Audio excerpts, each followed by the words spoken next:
National Chairman United Progressive Party (UPP) Chief Chekwas Okorie has called on the Independent National Electoral Commission (INEC) to fulfill the promises it made to political parties in carrying out its statutory obligations in educating the voters in Anambra State as they prepare for November 18th governorship election in the state.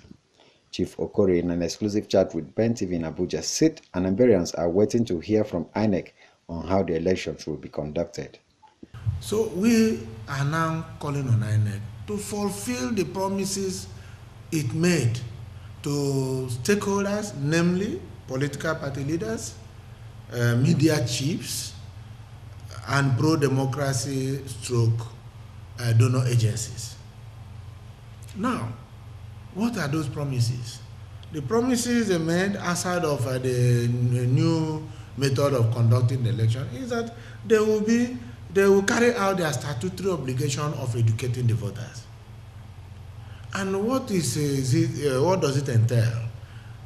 Anambra election is going to be like no other before it.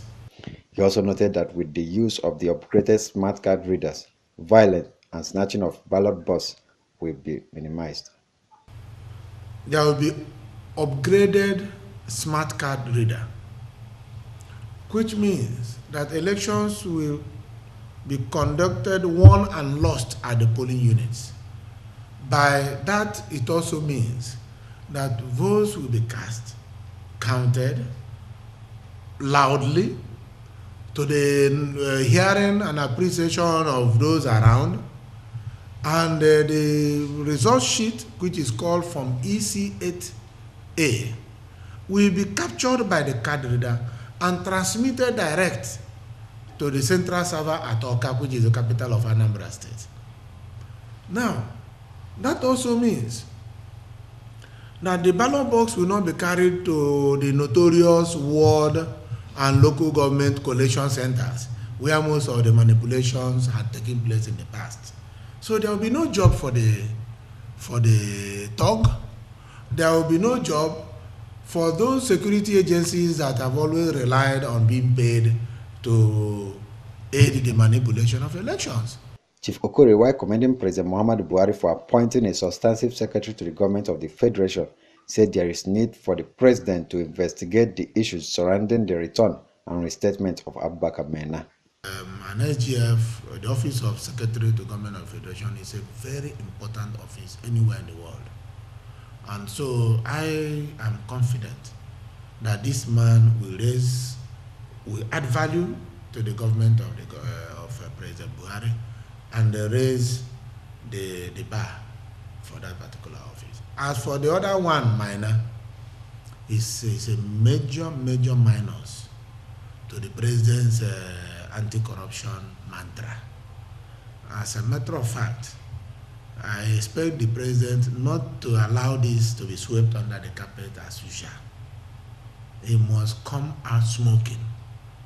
Whether he will run for 2019 or not, he owes Nigerians full explanation as to what transpired. And all of those found culpable, including the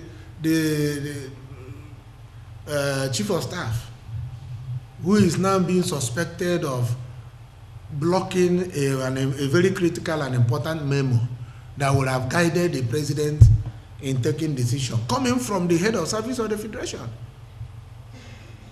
until the memo leaked. In Abuja, LM Chukwemeka reports.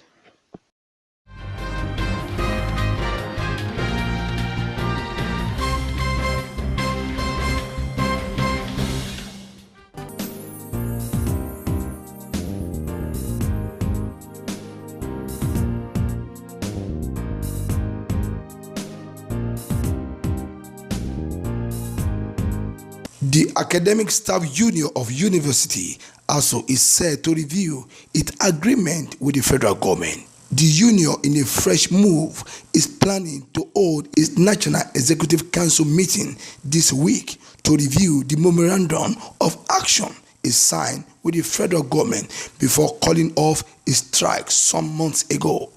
The government and the union had agreed to the memorandum of action, which stated that the federal government and the union will have its agreement content implemented by October this year. An agreement with the federal government is yet to focus on especially the issuance of license for the registration of Nigerian University Pension Company. FG also promised to implement the issuance of license to the company within 2 weeks of ASU suspending its strike.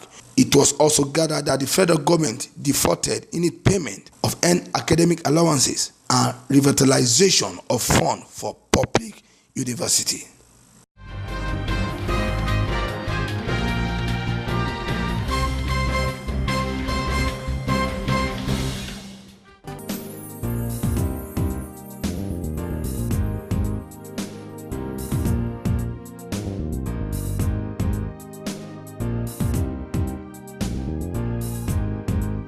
The Nigerian Chief of Army Staff, Lieutenant General Tukur Buratai, has dispatched a special message of assurance, encouragement, and commendation to troops of the Nigerian Army engaged in various operations both within and outside the country.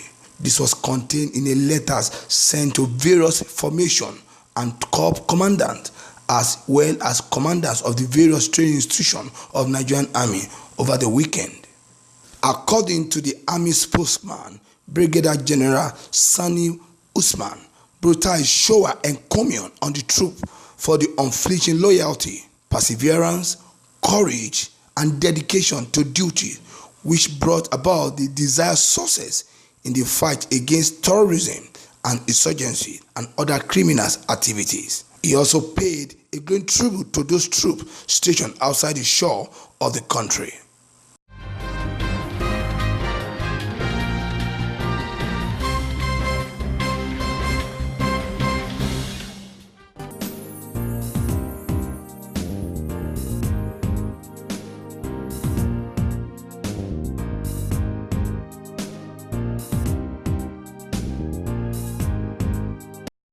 In response to recent threats by agitators in the Niger Delta region to end the current ceasefire agreement with the federal government, Ijaw elder statesman Chief Edwin Kiagbodo Clark has asked the Niger Delta Avengers to maintain the peace while the dialogue with the federal government continues.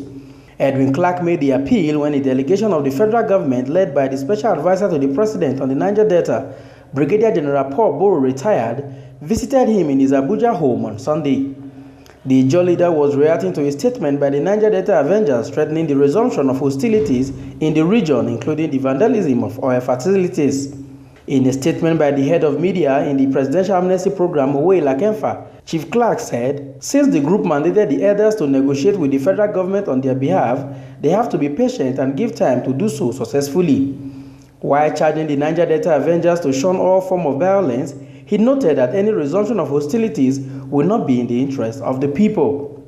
General Boro had earlier explained to Chief Clark that the disruption of the PANDEF meeting was due to a communication gap and assured that the federal government has a lot of respect for PANDEF, which it regards as a major partner in the resolution of the Niger Delta challenge.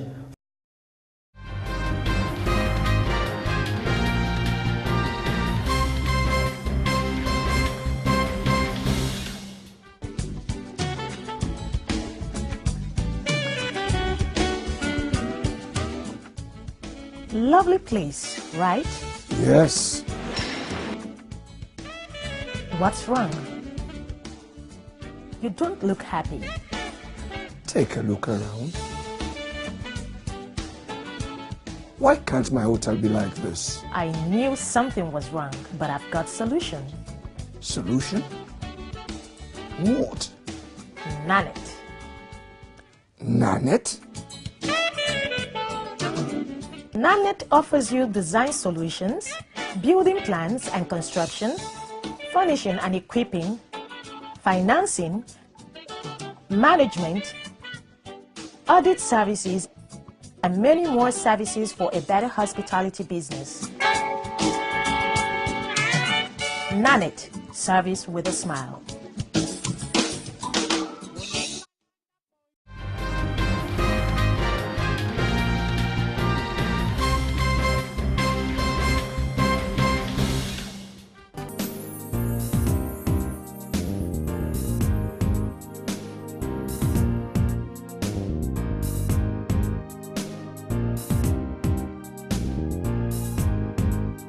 President Muhammadu Buhari anti-corruption crusade have been described as ineffective and one-sided by the President, Christian Association of Nigeria, Dr. Samson Ayokunle.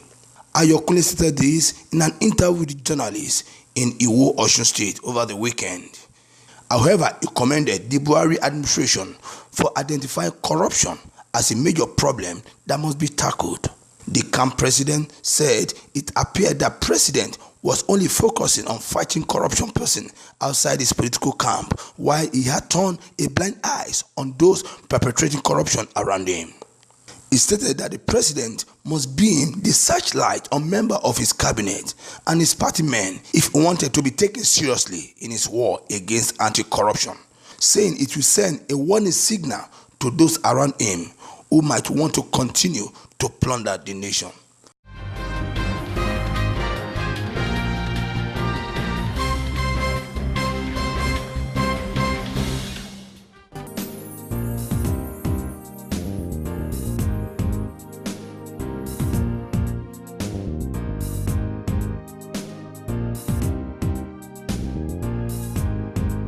The United Nations has predicted that the 2019 general election in Nigeria will be free of violence. Mohammed Ibn Shemba, the head of UN Office for West Africa, made this known in a chat with journalists in Abuja. Shemba said the Independent National Electoral Commission has been given opportunity to prove that it's equal to the task by conducting gubernatorial election, senatorial election, and other by-election recently. He said that the 2015 general election were largely free, and it is an indication that the subsequent election in the country will be free of violence. He commended the current leadership of INEC, Mahmoud Yakub, for its diligence in running the affair of the commission.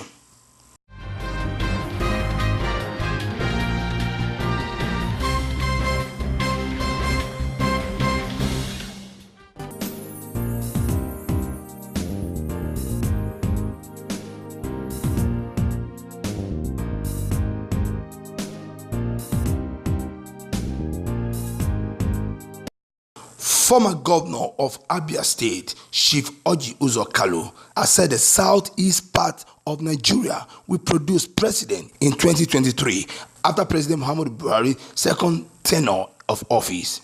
Kanu urged Indigbo to support President Buhari and his re-election bid to achieve the dream of Igbo presidency in 2023. The former governor stated this at Umuahia over the weekend. He explained that the chance of Igbo to become president in 2023 is brighter in APC. According to the former governor, the southeastern part of the country does not need anything less than the office of president come 2023.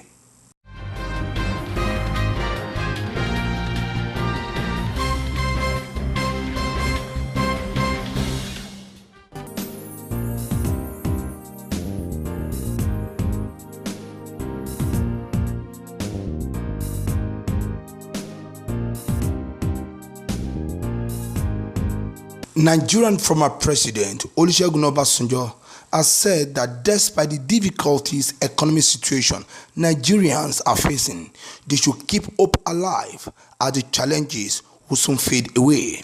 Obasanjo made this remark in Ilorin, Kwara State capital, over the weekend. The former president explained that no matter the difficulties and challenges the country is going through now, the nation will come out stronger, making reference to the harsh economic reality Nigeria are facing due to ripple effect of the economic recession the nation just exited.